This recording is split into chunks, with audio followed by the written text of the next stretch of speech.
NERDCORE Rising is a documentary about nerdcore hip-hop. It basically follows the godfather of the genre, MC Frontalot, this guy.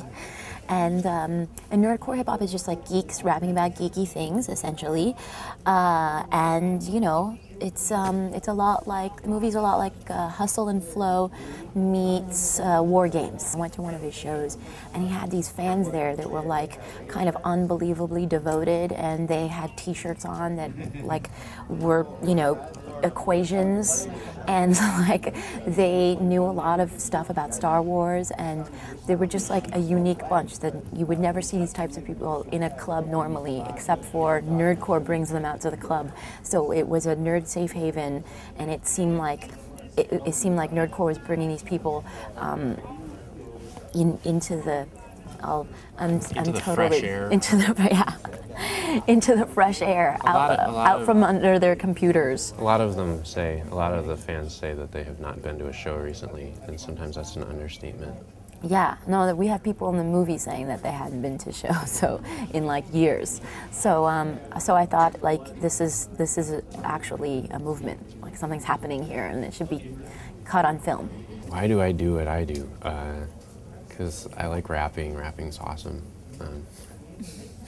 and I just happen to be lucky enough to have fallen into a position where I can do it professionally instead of shamefully by myself in my bedroom in front of the computer, which is how it started for me. And then because of MP3s and anonymousness, I was able to stick raps on the internet without feeling very exposed, and slowly, like the kids built up underneath and propelled me to massive superstardom on the internet.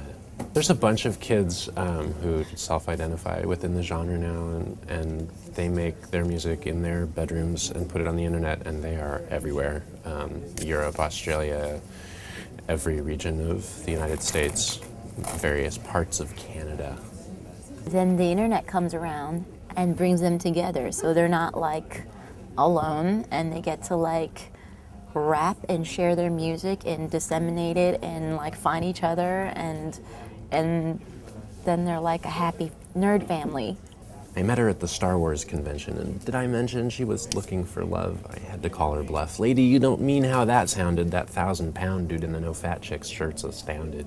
Thought she'd take it back, revoke, rewind, rescind, retract. You heard me, she said. I'll take any man here to descend to the cave where you conquer the fear, and I'll steer you to the side of the force that you choose. Somebody's man enough here now. Ooh. This girl, you have to understand, would not look out of place on the arm of an attractive man. So the geeks in attendance got jaws on the floor. One extends his saber, but he tripped on his cloak. I stepped to the front, then I spoke. Look, I'm not spitting game. I've got a Wookiee hat on, but these guys here are used to getting spat on by girls. You've put them in shock, and this ain't the right con, to quote Mr. Spock, but it's highly illogical to me. Girl looked me in the eye, said, "Is your mind free?" And then there's the sung chorus about yellow lasers.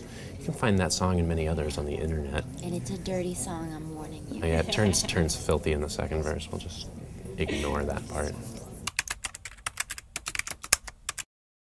I mean, the internet will not help you beat up a lacrosse player, but it'll make you feel like you could